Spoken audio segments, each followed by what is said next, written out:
Hechos 1:1 hasta versículo 11. En el primer tratado, oh Teófilo, hablé acerca de todas las cosas que Jesús comenzó a hacer y a enseñar, hasta el día en que fue recibido arriba, después de haber dado mandamiento por el Espíritu Santo a los apóstoles que había escogido, a quienes también después de haber padecido, se presentó vivo con muchas pruebas indubitables, apareciéndoseles durante 40 días y hablándoles acerca del reino de Dios. Y estando juntos, les mandó que no se fueran de Jerusalén, sino que esperasen la promesa del Padre, la cual les dijo: oísteis de mí. Porque Juan ciertamente bautizó con agua, mas vosotros seréis bautizados con el Espíritu Santo dentro de no muchos días. Entonces, los que se habían reunido le preguntaron diciendo: Señor, ¿restaurarás el reino a Israel en este tiempo? Y él les dijo: no os toca a vosotros saber los tiempos o las sazones que el Padre puso en su sola potestad, pero recibiréis poder cuando haya venido sobre vosotros el Espíritu Santo, y me seréis testigo en Jerusalén, en toda Judea, en Samaria y hasta lo último de la tierra. Y habiendo dicho estas cosas, viéndolo ellos, fue alzado y les recibió una nube que lo ocultó de sus ojos. Y estando ellos con los ojos puestos en el cielo, entre tanto que él se iba, he aquí se pusieron junto a ellos 2 varones con vestiduras blancas, los cuales también les dijeron: varones Galileos, ¿por qué estáis mirando al cielo? Este mismo Jesús, que ha sido tomado de vosotros al cielo, así vendrá como le habéis visto ir al cielo. Vamos a orar, hermanos, vamos todos a orar para que Dios traiga la revelación de su palabra por medio de esta escritura. Voy a pedir a José Antonio que nos dirija en oración. Padre, el apóstol Pablo decía que si no creíamos que Cristo había resucitado y que de nuevo volvería por nosotros, vana era nuestra fe y vana era nuestra esperanza. Este es parte del fundamento, Señor, de nuestra fe, de nuestra creencia. Creemos en que por tu gracia y por tu poder y por el poder de tu Espíritu, nuestro Señor fue resucitado de entre los muertos y allí tenemos resurrección y vida eterna. Mas no solamente creemos que ha sido resucitado, sino que vive e intercede por nosotros y de nuevo vendrá con gloria, Señor, a buscar a su iglesia. Por eso en esta hora, Señor, oramos, para que tu Espíritu Santo abra nuestro entendimiento y tu palabra siga forjando y formando en nosotros el carácter de Cristo, lavando nuestras vestiduras de tal manera que cuando nuestro Rey, nuestro novio, nuestro Señor vuelva, encuentre una iglesia, una novia preparada y dispuesta para ascender con Él a los cielos. A ti sea la gloria por tu victoria, a ti sea la gloria por tu amor, a ti sea la gloria por tu fidelidad y a ti sea la gloria porque tú sustentas a tu iglesia mientras esperamos tu regreso. Bendito sea tu nombre, Señor Jesús. Amén. Amén. Amén. Así sea. Dios quiere que nosotros seamos personas que reconozcamos, que identifiquemos quién es Cristo y que nosotros tomemos frente al conocimiento de su identidad, nosotros tomemos decisiones que nos permitan asegurar nuestra fe en Él, que nos permitan crecer en el conocimiento de Él, en esa fe, que nos permitan tener la esperanza bienaventurada, como la palabra le llama, a ese momento en que el Señor, tal y como ha prometido, regresará a buscar a los suyos. La porción que estamos leyendo esta noche, desde la cual partiremos, es una porción muy especial, cuenta, narra, relata lo que ocurrió el día en que Cristo salió de la tierra. Un día muy especial en el calendario de Dios, un día con una relevancia extraordinaria, tanto como cuando el Señor llegó, cuando el Señor Dios envió a su Hijo y se cumplió esa promesa que había dado desde hacía tanto tiempo. Así el día que Cristo salió de la tierra se cumplían otras promesas Y se quedaba aquel hecho como un hecho que da crédito a la veracidad de Dios, a que Dios es veraz. Cuando nosotros estudiamos esta porción, Dios nos quiere llevar a una declaración básica que aparece allí cuando los ángeles hablaron. Pero vamos nosotros a tratar de entender cuán importante es, desde que Dios creó al ser humano, cuán importante es que nosotros veamos que Dios quiere que aprendamos a identificar. Él mismo nos dio identidad. Desde el punto de vista espiritual, Dios nos hizo con una imagen y una semejanza que nos identifica con Él. Nuestra vida espiritual depende de Dios. Si a lo físico Dios le dio una identidad, y la palabra de Dios dice en Malaquías 2:10 que de uno solo hizo todas las naciones de la tierra, toda raza sale de esa persona, ese hombre y esa mujer primeros que Dios hizo. Desde el punto de vista hábitat, Dios nos identifica como seres especiales, nos hizo, dice Isaías, hizo al hombre para que habitara sobre la tierra. Nuestra atmósfera no es en Júpiter, no es en Marte, no es en la Luna, es aquí. Dios tenía una razón de hacerlo de esa forma.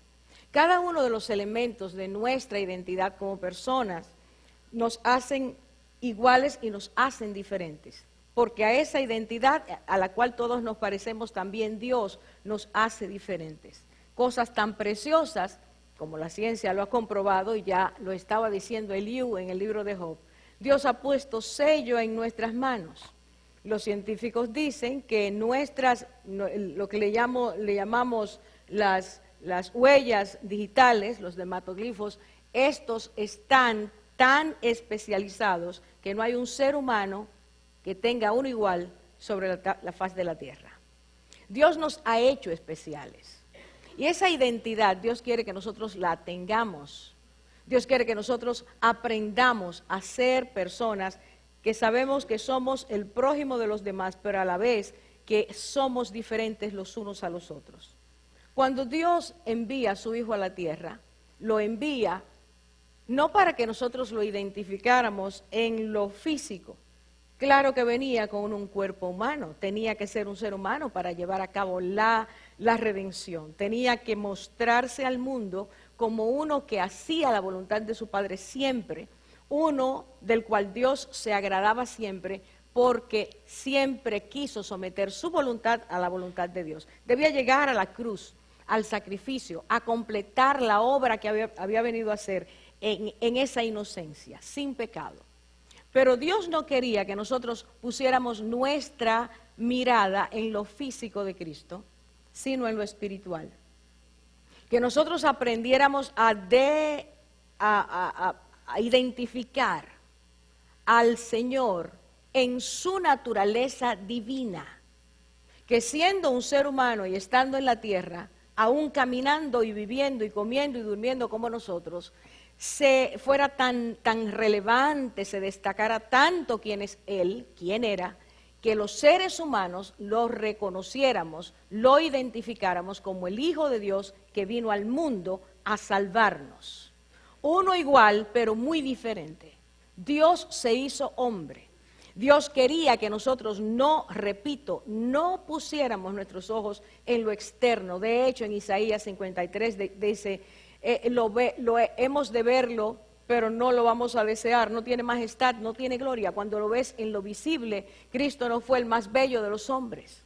Dios no lo mandó tampoco con una vestidura angelical, lo mandó con un cuerpo humano.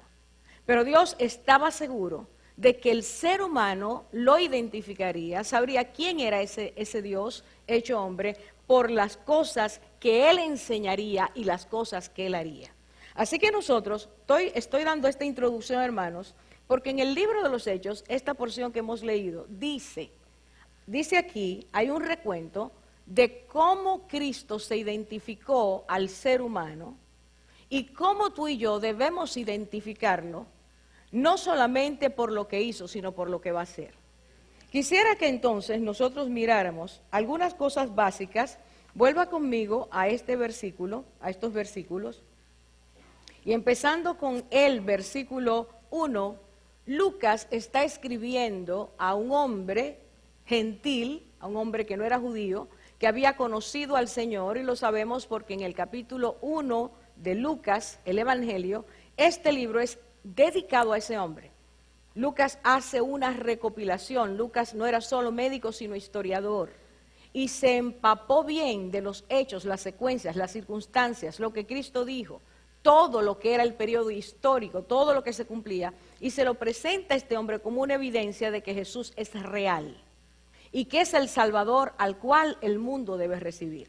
En este segundo tratado, como él le llama, el libro de los Hechos, es también dedicado a este hombre. Este hombre le llaman el excelentísimo Teófilo, y dice, versículo 1, aquí empieza nuestra historia hoy. Dice, te escribí en este primer relato, y este primer relato, es decir, Lucas, trató de todo lo que Jesús comenzó a hacer y a enseñar, y nos paramos ahí. Las dos primeras cosas que Lucas enfoca es la importancia de saber qué hizo Jesús y qué enseñó Jesús. Tú y yo no podemos reconocer a Jesucristo como Salvador de nuestras vidas, como el que debe ser Señor de nuestras vidas, si antes no lo identificamos por aquello que Él enseñó y por aquello que Él hizo. Si nosotros vamos a la palabra de Dios, cuando Dios habla muchas veces en el Antiguo Testamento, enfocando hacia el futuro lo que iba a ser ese Mesías, Dios habló de que cuando Él estuviera en la tierra, las personas lo reconoceríamos, porque ya Dios lo había identificado. Dios había dicho cómo Él iba a ser y qué iba a hacer. Si usted toma el libro de Isaías, capítulo 61, un libro del cual no debemos nunca olvidarnos, qué Dios nos enseña ahí. Hay algunos aspectos que quiero tocar. Los versículos 1 y 2 no los vamos a leer, pero Dios dice que aquel Mesías que vendría, número 1, sería identificado porque tendría la unción de Dios sobre él. El Espíritu de Dios me ha ungido. Sería un ungido de Dios. En la terminología y enseñanza del Antiguo Testamento, el ungido de Dios era aquella persona que Dios sacaba para sí, consagraba para sí, apartaba para su servicio. El rey debía ser ungido. El aceite significaba Dios está poniendo. Repito, el aceite representaba Dios está colocando sobre esta persona una diferenciación y lo remite, lo refiere al Espíritu Santo llenando esa vida para las tareas de Dios. Lo que era ungido como objeto era apartado para Dios. En Isaías dice que ese Mesías que vendría sería un ungido. Dios, el Espíritu de Dios, estaría sobre él, con autoridad para, número 1, dar libertad, sacar de la cárcel espiritual a los presos, a los cautivos. Todo ser humano es cautivo hasta que viene a Jesucristo. No hay una persona libre en la tierra, no la ha habido ni la habrá, a menos que Cristo la liberte. Y nuestras cautividades, cárceles, grilletes, cadenas, son distintas. Todos nosotros tenemos diferentes cautiverios. Cristo vino, ungido por el Padre, a sacar de cárceles, a libertar, a abrir puertas a cautivos. Por eso el Señor quiere, en esa oferta de salvación, que usted y yo sepamos que la libertad está incluida. Dios quiere que tú y yo salgamos de donde hemos estado atrapados, de esa forma y estilo de vida, a un estilo de vida superior que solo se produce en el reino de Dios y a través de Jesucristo. Esa es la esperanza. Eso es lo que Dios dice que nos regala. Cristo viene, Dios lo anuncia con anticipación el día que envía a mi Hijo, Él podrá dar libertad a los cautivos. Número 2, consolará y sanará personas heridas. La salvación viene para que tú y yo sepamos que Jesucristo es el único que puede consolar a perfección y sanar, quitar la herida de los heridos, de los que están sufriendo. Dios es el Dios que quebranta la depresión, que saca del hoyo al que está afligido. Solo Cristo puede hacer eso. Los que decimos que estudiamos psicología y los que son psiquiatras tratamos de hacerlo al estilo humano hasta que el Señor nos convence de que solo Él lo puede hacer. No hay nada que Cristo no pueda hacer. Y un mundo como el de hoy, que vive en depresión, debe conocer a través de nosotros que Cristo ofrece sanidad de heridas, que Cristo liberta y sana a los que están deprimidos. Eso es lo que el Señor dice. Luego dice que ese Mesías Dios anuncia que venía a dar buenas nuevas. Buenas nuevas quiere decir buenas noticias. La palabra evangelio quiere decir eso. Dios viene a dar buenas noticias. Hermanos, casi todo lo que nosotros recibimos en el día de hoy son malas noticias. Y si usted no vive en este contexto, usted llegó no sé de dónde. Pero todo, abra el periódico, vea la televisión, cuántos muertos, cuántos heridos, cuántas situaciones terribles, qué terrible es la condición del ser humano en el día de hoy. Nosotros no recibimos casi nunca una buena noticia. Pero la palabra de Dios dice que Cristo vino a anunciar buenas noticias. Cuando usted dice, yo creo en Cristo, está diciendo, yo creo en las buenas noticias que Cristo vino a anunciar, que está anunciando, que me está dando a mí. Yo creo que Él me dice que aunque yo soy un pecador o una pecadora, Él, Dios eterno, lo ha enviado a Él para que Él quite mis pecados si yo creo que Él los puede quitar. Y si usted no entiende la dimensión de lo que eso significa, Dios está enviándonos a decir, no tienes que vivir bajo mi condenación, no tienes que estar bajo la ira mía, no tienes que ir a un juicio eterno, porque yo estoy dándote la salvación a través de mi Hijo para que la tengas hoy y llegues a poseer vida eterna. Recibir las buenas noticias de Cristo, hermanos, no es solamente tenerlas, es vivir esas buenas noticias. Cuando el ungido de Dios viene, tú y yo no solamente lo identificamos y aceptamos su salvación, sino que Él nos identifica con buenas nuevas. ¿Sabe lo que quiere decir eso? Que usted y yo no deberíamos ser personas, si decimos que tenemos a Cristo en nuestro corazón, personas que vivan bajo la era de la mala noticia. No quiero decir que no se oigan las malas noticias, se van a oír. Es que usted no las viva. No me están siguiendo, pero yo voy a insistir. Una persona que cree, que vive, que ha recibido las buenas noticias, cree que aunque eso se vea oscuro, Dios está brillando por encima de esa situación. Y Él tiene el control absoluto de ella. Él es el que va a redimir, dice la Biblia, va a rescatar mi alma del lugar donde esté. Es el que me lleva a lugares de reposo. Es Cristo que hace que tú y yo podamos decir, aunque las cosas están estrechas o faltan, o las ausencias que sean o las carencias que sean, Él sigue siendo mi Dios, mi Señor, y Él hará su buena obra en mi vida. El creyente le cree a Dios. Tú no has sido traído por Jesucristo a salvación sin que eso implique la totalidad de tu vida. Eso quiere decir que Dios toca todas las áreas, tu alma, tu mente, tus emociones, tus afectos, todo lo que tienes, lo material. Cristo lo redime. Y si hay redención, hay buenas noticias. El ungido de Dios venía para inaugurar una época favorable para los seres humanos. Por eso cuando Cristo va a Nazaret, regresa después de haberse ido, de haber estado en el desierto, de caminar las ciudades de regreso anunciando el reino de Dios. Él va a Nazaret, al lugar donde se había criado, entra a la sinagoga un sábado y dice que le entregan el rollo. Era la costumbre, y sigue siendo la costumbre entre los judíos en la sinagoga, leer las escrituras. Y el Señor toma ese libro que le entregaron, el rollo del profeta Isaías. Y el Señor busca, dice, y buscando. Lee entonces lo que hoy está en nuestras Biblias como el capítulo 61. Eso a lo cual me refería hace un rato. Y buscando, lee específicamente esa porción que nosotros acabamos de estudiar. ¿Por qué Cristo dice, cuando termina de hacer esta lectura, hoy se ha cumplido, se cumple delante de ustedes esta palabra.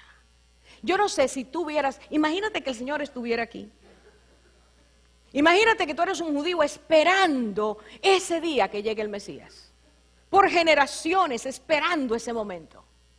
Y se para delante de ti ese que tú conoces, que lo viste por ahí o que te hizo un trabajo de carpintería. Y entonces dice, hoy se ha cumplido delante de ustedes esta escritura. Hubieras dicho, gloria a Dios. El hijo de José, Jesús, es el Redentor, el Mesías. Hermanos, no. Nuestra incapacidad de ver lo que Dios ve nos impide cada día entender, descifrar, identificar todo lo que Dios tiene para nuestras vidas. Vivimos en carencia, vivimos en pobreza espiritual por no identificar los modos de Dios, el estilo de Dios, la manera en que Él nos comunica sus verdades. Dios quiere librarnos de eso. Y para empezar esa libertad, yo tengo que reconocer a Jesucristo. El que Él envió para abrirme las puertas a lo que es revelación y entendimiento espiritual. Dios quiso que Cristo fuera reconocido. Si usted va a Juan capítulo 1, versículos 29 a 34, Juan el Bautista da una declaración. En esos versículos dice, cuando lo vio venir, dijo, he ahí el Cordero de Dios, que quita el pecado del mundo.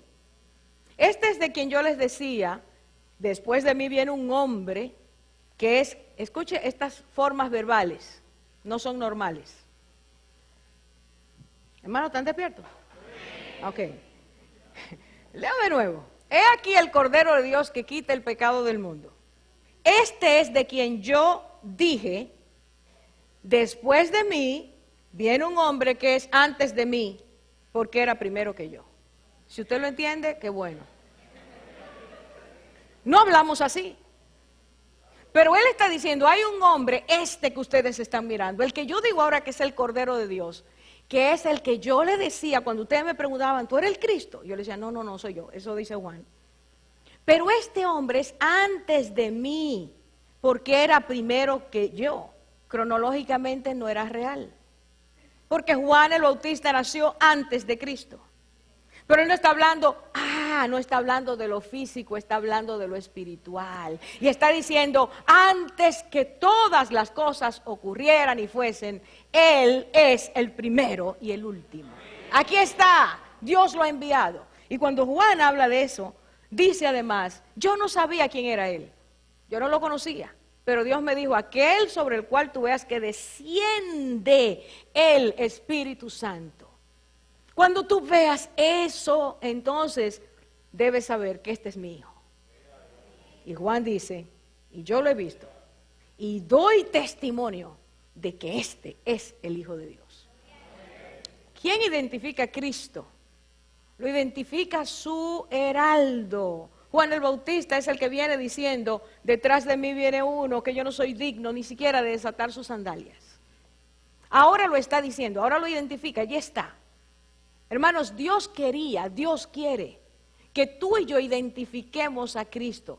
Número 2, Jesucristo habló de su identidad a los judíos. En Juan capítulo 8, versículo 23 dice, ustedes son de abajo y yo soy de arriba. Ustedes son de este mundo, yo no soy de este mundo. Si tú y yo no vemos que Cristo no es, aunque se parezca a un ser humano, quiero decir, se parece en ojos, boca, nariz, tiene cuerpo. Si tú y yo no entendemos que aunque Él vino como una persona, es Dios que se hizo carne. Y Él trasciende nuestras limitaciones. Y Él está por encima de nuestros presupuestos personales. Él está por encima de nuestros esquemas. Si no entendemos eso, no podremos identificar que Él es Dios que se hizo carne, enviado para tu salvación y mi salvación. Es necesario identificarlo. Pero antes de Cristo salir, Mateo 24, antes de Él ir al Getsemaní, Él le dijo a sus discípulos, escuchen bien, hermanos, y esto lo vamos a conectar con el versículo 11. Él dijo, mirad, en imperativo, mirad que nadie os engañe. Porque muchos vendrán en mi nombre diciendo, yo soy el Cristo, y a muchos engañarán. Muchos vendrán en mi nombre. ¿Cuál es el nombre del Señor? Pero qué timidez. ¿Usted no sabe cuál es el nombre de Jesús? Los discipulados nos ayudan a eso. Jesús el Cristo. Jesús quiere decir Salvador o Dios salva. Cristo quiere decir ungido, Mesías. Cuando juntamos los dos nombres, Jesucristo, estamos diciendo que Él es el Salvador Mesías que Dios envió para nuestra salvación. Ahora, hermanos, Él dice, muchos vendrán en mi nombre. Y dice, mirad que nadie los engañe. Eso quiere decir, hay gente que va a ser engañada, muchos serán engañados. ¿Por qué una persona será engañada? Porque no identifica al verdadero Jesús. ¿Usted me está siguiendo? Si Cristo dice, mirad que nadie os engañe, quiere decir que habrá muchos intentos para que aún los que decimos ser hijos de Dios, seamos engañados. Si Cristo alerta, hay que poner atención. Por lo tanto, el día que Él sale de la tierra, 2 varones con vestiduras resplandecientes dicen, vaya conmigo al versículo 11. Me hubiera gustado estar ahí. Dice, varones galileos, ¿qué estáis mirando al cielo? Este mismo Jesús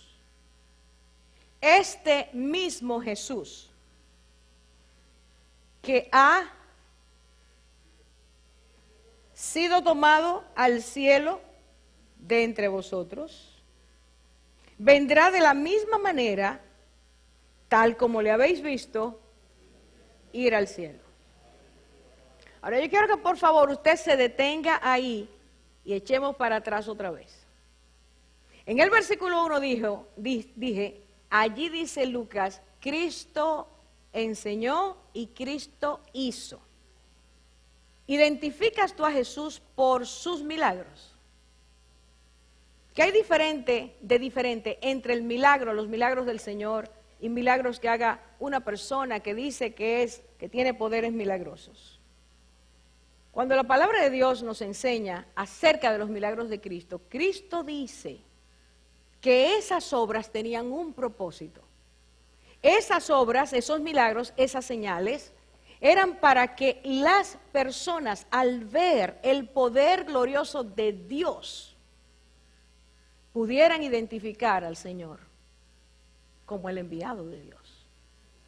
Los milagros nunca tuvieron en el pensamiento del Señor el impresionarnos para que nosotros digamos, wow, qué increíble. Mucha gente que vivió en el tiempo de Cristo solo dijo eso. ¿Qué poder tiene? ¿Qué señales hace? Hasta resucita muertos, aumenta los panes y los peces, pero se quedaron ahí solamente. Lo que Cristo quiere cuando hace un milagro, lo hizo ayer y lo hace hoy, es que tú y yo identifiquemos quién es Él y le rindamos nuestras vidas a Él.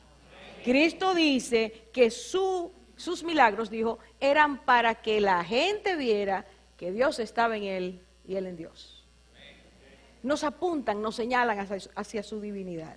Quisiera por favor que viera el versículo de Hechos, el versículo que sigue, dice versículo 3.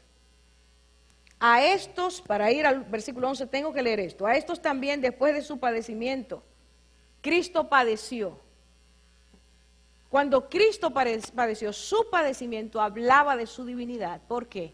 Porque Dios había dicho, Isaías 53, para mencionar un solo pasaje, que el Mesías que vendría tendría que ser un varón de dolores, uno que sufriría intensamente, recibiría el rechazo emocional, afectivo nuestro, el rechazo espiritual no lo querríamos y lo llevaríamos a la cruz. ¿Y por qué yo digo lo llevaríamos? Porque Él murió por ti y por mí. Aunque quienes protagonizaron ese momento, entre ellos no estábamos nosotros, por nuestros pecados, por mi pecado, por el tuyo, por los tuyos, Él fue a la cruz. Nosotros lo crucificamos. Nosotros lo azotamos. Él padeció por nosotros. Ahora, Cristo padeció, pero el Padre había dicho que Él iba a padecer. Esto no fue algo improvisado. Tenía que tomar nuestro sufrimiento para, por medio de ese sufrimiento, el ir a la cruz, el estar ahí, tomar nuestros pecados, el redimirnos a nosotros. Hermanos, este es un mensaje que usted y yo no podemos olvidar. Amigo que está aquí, no lo olvide, no lo pase de largo. Tú y yo hoy tenemos la puerta abierta hacia la salvación. Pero Cristo tuvo que ir y presentarse delante del juez eterno y decir: yo recibo su culpa y su castigo. Si esa persona me acepta, Padre, tú otórgale la salvación. Si hoy tú y yo podemos decir: recibo al Señor en mi corazón, es porque Él hizo ese trabajo primero. Luego, si tú miras ese mismo versículo, dice: después de su padecimiento, Él se presentó vivo, con muchas pruebas convincentes. Algunas versiones dicen indubitables, no había duda de que era. Les voy a poner un solo ejemplo. Cristo resucitó, eso quiere decir, Él resucitó por sí mismo. Cumplido el tiempo en que debía estar en el sepulcro, Él se levantó de la muerte. El único que ha hecho eso es Él. Las personas que Cristo resucitó, resucitaron porque Él las resucitó. Pero el único que venció la muerte es Cristo. Por eso, cuando Cristo en capítulo 11 le dice a Marta, camino al sepulcro: Marta, tu hermano resucitará de entre los muertos. Marta dijo: pero Señor, eso sí yo lo sé, el día final. ¿Por qué? Porque ese día Cristo trajo algo que ella jamás pensó que podía ocurrir. Los judíos sabían que los muertos resucitarían, todos juntos, pero no que algunos resucitaría de entre los muertos. ¿Usted me sigue ahora? Cuando Cristo dice de entre los muertos, está diciendo: yo voy a hacer ahora un milagro extraordinario. Y cuando Cristo dice: yo resucitaré al tercer día, y lo hace por sí mismo, Dios estaba en ese momento diciendo: humanidad, tierra, escucha, llegó la hora de tu salvación. El que puede destruir la muerte, la acaba de destruir. El que acaba de aplastar la cabeza de la serpiente y levantarse de entre los muertos, ese te ofrece a ti vida en abundancia. Cuando Cristo hace eso, cuando Cristo resucita, hermanos, por eso usted y yo no podemos pasar esto. Muñoz oraba ahorita y decía: porque este es el sello de nuestra salvación, que Cristo se levantó de entre los muertos. Todos los días usted y yo tenemos que pensar y decir: gracias, Señor, porque resucitaste. Porque cuántos maestros han dicho que son y han prometido quién sabe cuántas cosas, y sus huesos están en los sepulcros. El único que se levantó es el Señor. Identidad: Jesús es Señor de la muerte y de la vida. Luego aquí dice, por favor, véalo, versículo 3, dice: y estuvo durante 40 días dándole pruebas convincentes. Este es el punto, hablándoles de lo concerniente al reino de Dios. ¿De qué hablaba Cristo acerca del reino? Déjeme decirle unas cositas básicas. Si usted busca los evangelios, dice: y Cristo llegó diciendo el reino, sígalo usted. El reino de los cielos se ha acercado. Por el número que me contestó, déjeme decirle algo, hermanos. A veces nosotros estamos tan actualizados en la última telenovela que salió, tan actualizados en las revistas, en lo que dicen los políticos, y no estamos actualizados en aquello que es nuestra salvación. Cristo llegó diciendo: el reino de los cielos se ha acercado, arrepentíos.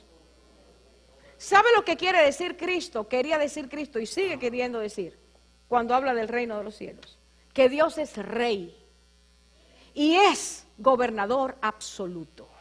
Su trono está en los cielos y tiene unas leyes que el ser humano debe obedecer. Cuando una persona recibe a Dios, recibe el gobierno de Dios en su vida.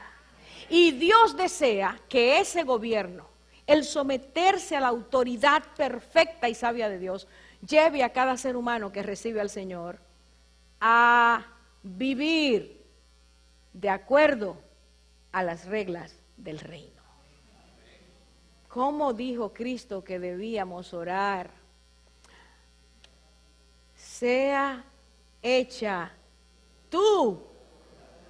Por favor, sea honesto conmigo. Usted va a levantar la mano si usted en su vida consciente ha repetido esa oración más de 5 veces. Levánteme la mano. No tenga miedo, levántela. Gracias, bájela. Si usted ha repetido más de 5 veces esa oración, usted le ha dicho a Dios en esas 5 ocasiones o más, que tu voluntad se haga en mi vida. Amén. Amén. ¿Seguro? Amén. Ahora le voy a hacer la otra pregunta. ¿Ha vivido usted de acuerdo a la voluntad de Dios? No, amén.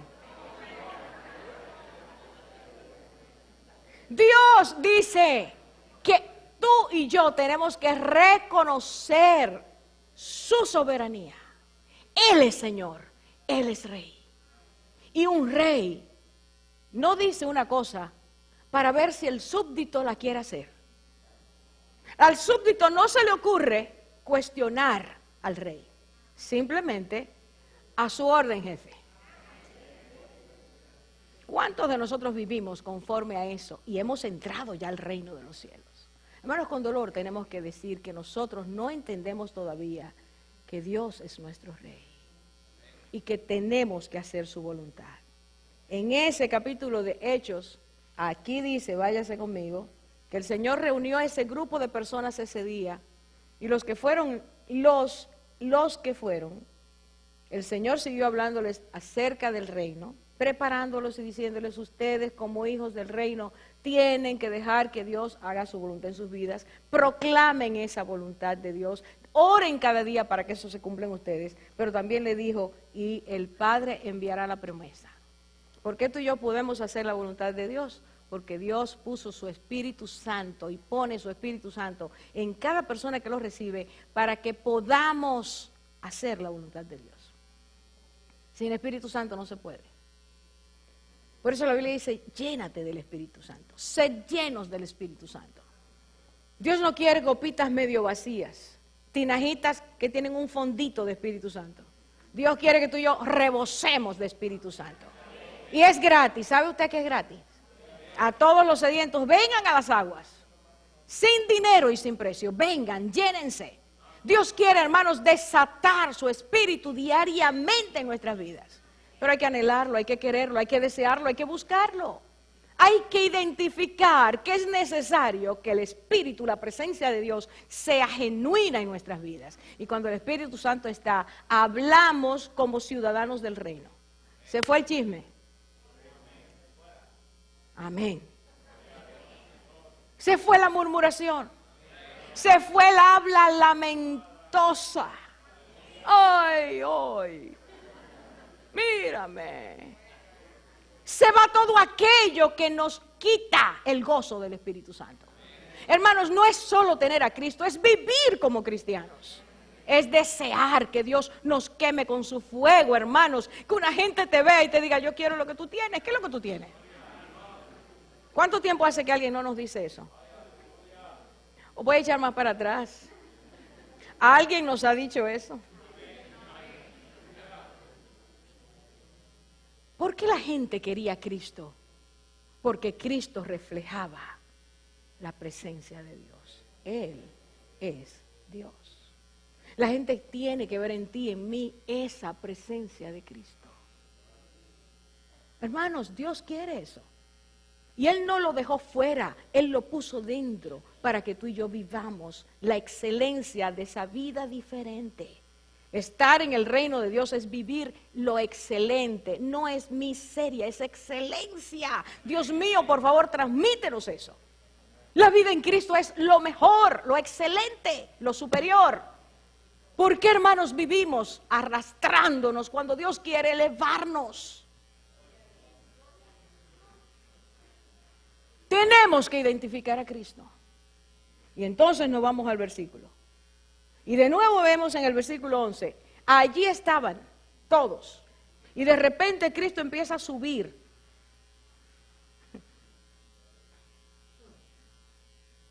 Y sigue subiendo.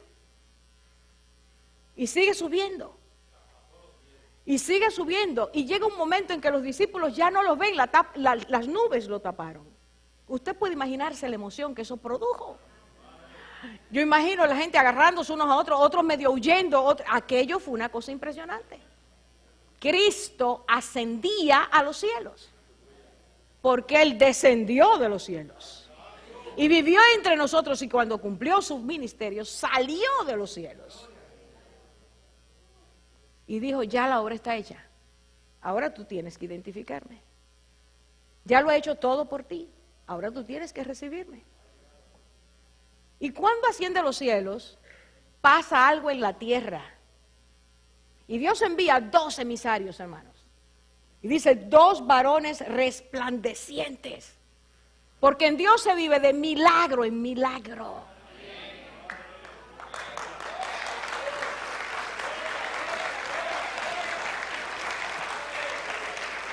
Ese es Dios. Hoy vivimos algo y ahorita nos da otra más y otra cosa y otra cosa. Pero hay que identificarlo. Hay que quererlo en la vida. Y mientras estaban allí, aquí, a su propio nivel, estas 2 personas hablan, 2 ángeles. Hermano, escuche la pregunta. Varones galileos, ¿qué ustedes están mirando al cielo? ¿Qué hacen mirando para arriba? Y entonces hacen una declaración. Este mismo Jesús que ha sido tomado de entre vosotros. Escuche, de entre vosotros.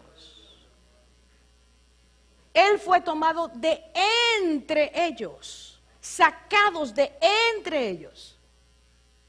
Este mismo Jesús, no otro. Ese mismo que enseñó, que hizo milagros. Ese mismo que padeció, ese mismo que resucitó, ese mismo es el que el Padre ahora está diciendo: llega a tu trono, recibe la gloria, has vencido el pecado y la muerte, y ahora traerás a hermanos a ti hacia el cielo. Ese mismo Jesús. Y cuando el Señor manda esos emisarios, escuche, hermanos, escuche esto. Ellos dicen: de la misma manera que ustedes lo están mirando irse, de esa misma manera vendrá. Alábalo ahora. Él vendrá, no lo dudes. No lo dudes. El Padre nos envió a decir: Él vendrá. ¿Y por quiénes vendrá? Por aquellos que lo han identificado y se identifican con el estilo superior de vida que Él ofrece. Cristo viene a buscarte a ti como parte de una iglesia que cree, que se emociona, que vive, que se llena, que anhela a su novio, que quiere que llegue esa noche, ese día de las bodas, que quiere en su espíritu ser llenado diariamente de ese Espíritu Santo. Él viene a buscar ese pueblo. Y la Biblia dice que el que tiene puesta esa esperanza en Él se ensucia cada día.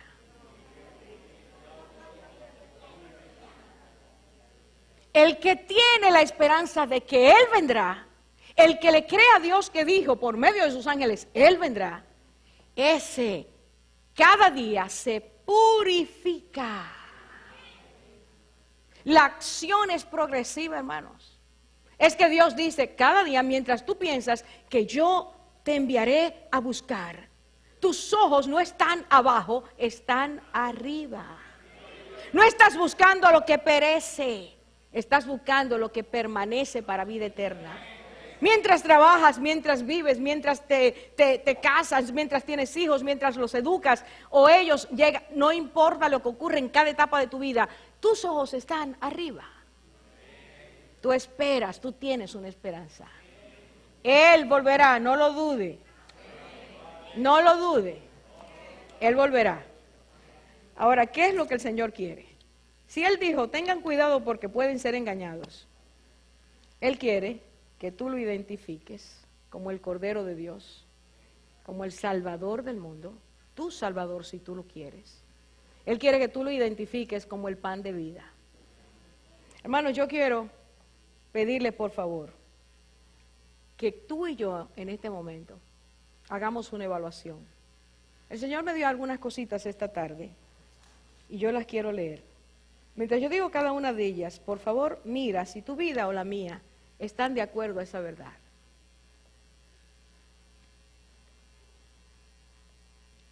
Pablo decía, 2 Corintios 11, si alguien viene y predica otro Jesús y otro evangelio y otro Espíritu Santo, sea maldito.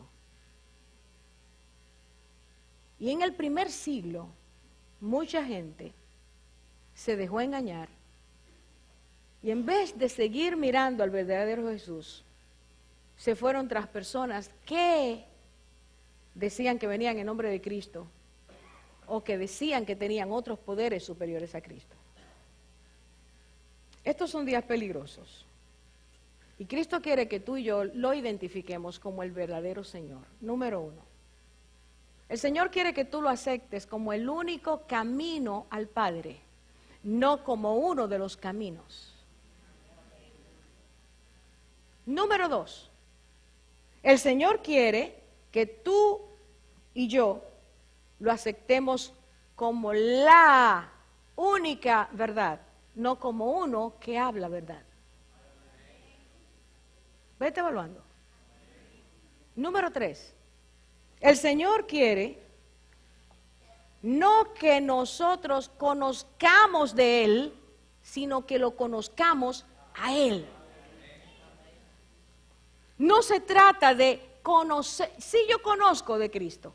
¿Cuánta gente nos dice así? No, eso no te lleva a la vida eterna. A Cristo te lleva el que tú lo conozcas, tengas un momento donde tú le digas al Señor, yo te recibo, yo te acepto totalmente, tu enseñanza, tu verdad, tu palabra, a ti como mi único Salvador. Eso nos lleva a la vida eterna. El Señor quiere no que tú y yo tengamos comezón de oír de Dios o de cosas espirituales, sino que tú y yo tengamos hambre y sed de la palabra que prospera y alimenta el espíritu y alimenta el alma. Cristo le enseñó a las personas que vivían en su tiempo que la religión no salva. Cristo le dijo a los que confiaban, es que yo soy descendiente de Abraham. Y vamos a ponerlo en este tiempo. No, es que mi abuelita y mi mamá, mira, son full con Dios. Yo me voy para el cielo agarrado de ellos. O no, desde chiquitico a mí me están llevando a esa iglesia, yo soy. No. Cristo les enseñó a ellos que no. Dar el diezmo, dar las ofrendas, asistir a la sinagoga, ir al templo, no salva. Si hoy tú piensas que por venir o ir a otra congregación, o porque tus padres te han bautizado, porque tus padres han hecho algo contigo, si tú no has conocido a Cristo como Salvador de tu vida y lo has hablado con tu boca y lo has traído de tu interior y le has dicho, Señor, yo quiero que tú seas mi Salvador, tú no eres salvo, tú no eres salva. Cristo quiere que tú y yo entendamos que Él vendrá solo a buscar a los que han sido lavados con su sangre y permanecen, a pesar de su carnalidad, a pesar de sus caídas, permanecen diciendo: solo a ti te reconozco como mi gobierno, mi Señor, mi Salvador, a ti te anhelo y solo quiero estar contigo. El Señor quiere que tú y yo dejemos la apatía. El Señor quiere que tú y yo dejemos la desconfianza en Él. Toda palabra que Dios ha dado es para ti, para tu vida, para mi vida. Tenemos que creerla. Solo aferrándonos a su verdad, tú y yo nos identificaremos con un estilo de vida superior. El Señor quiere que tú y yo tomemos la determinación de vivir no tomando algunas de sus verdades y ligándolas con las mentiras del mundo y haciendo un esquemita de vida muy personal, muy individual, muy humanista. Dios no quiere eso. Jesucristo quiere que tú y yo tomemos toda su verdad, toda su palabra, todo lo que es el diseño de Dios para nuestra salvación y vida en abundancia. Y eso lo asimilemos, nos centremos, nos enfoquemos en esto. Y vengan los vientos que vengan, y vengan los cambios que vengan, y vengan las situaciones que vengan a nuestras vidas. No fluctuemos, sino que sigamos siendo poseedores de esa herencia eterna. Esa gente a la que Dios le dice: mi hijo te irá a buscar. Escucha, hermano, yo no estoy hablando de un mito, le estoy hablando de una verdad. Y yo quiero en mi espíritu sentir al Padre decir: Orfa, mi hijo Jesús te va a buscar. Dilo si tú lo crees. Pon tu nombre, no me diga amén. Pon tu nombre y declara esa verdad. En los cielos hay un Padre eterno. Escúchame, déjame darte este dato. Si tú lees el Corán, los que han contado cuántas veces se habla del nombre de Dios, hay 999 veces que se habla de Dios, pero nunca aparece la palabra Padre. Padre es una relación que Cristo trajo, que Cristo inauguró, diciéndonos que por ser hijos de Él por la fe, tú y yo ya no tenemos relación nada más con Dios como el Dios eterno, creador, hacedor, sustentador, consolador, sino como el Padre. Aquí hay gente que no ha tenido esa experiencia. Quizás en lo físico no la ha tenido. Dios te dice: yo te doy a través de mi hijo la experiencia de lo que es vivir el amor del Padre.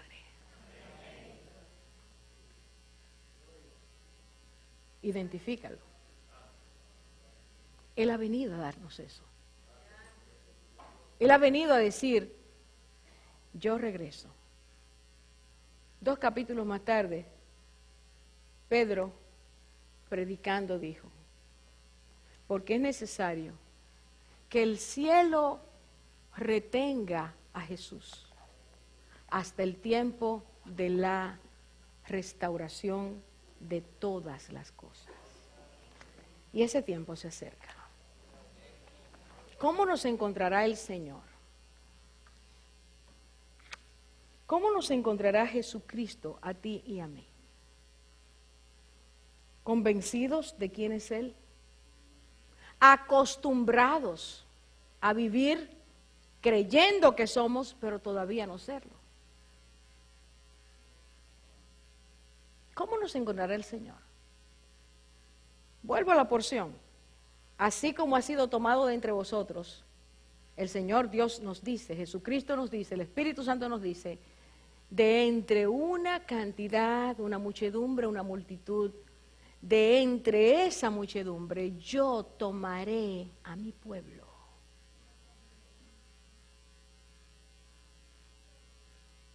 Y escuche bien, hermanos. La gente que no conoce al Señor solo sabrá que tú te fuiste, pero no sabrá cuándo te fuiste. No lo verá.